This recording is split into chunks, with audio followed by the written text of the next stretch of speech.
I think today Morocco is working on multiple fronts, and like Turkey, it's working a lot on its connectivity with international markets, making sure that we are building or rebuilding resilient,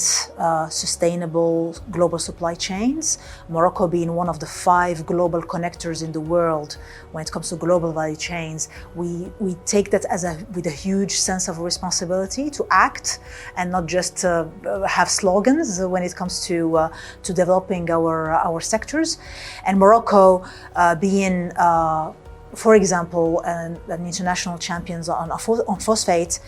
really intends to build on the successes that we had in our phosphate industry and making sure that we remain that secure and reliable supplier to the world by deciding to never go to things like trade barriers or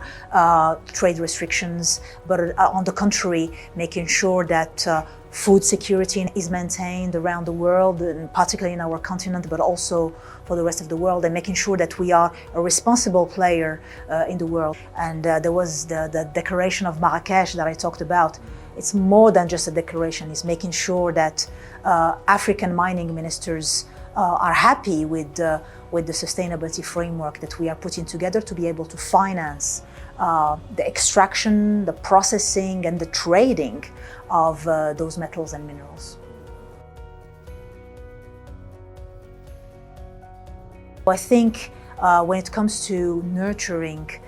partnerships, I think there's a couple of rules that are very important. The first one being respect, because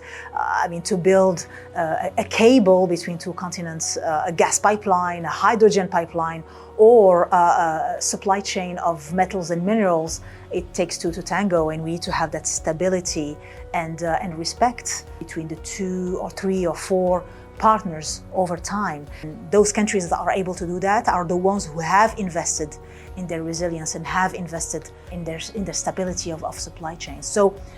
today, I think going forward, we'd like to speak with like-minded partners who are less focused on short-term electoral mandate and more focused on the long-term well-being of their own populations, because then we can have people, leaders to talk to. It takes a lot of leadership and a lot of courage to reach this position.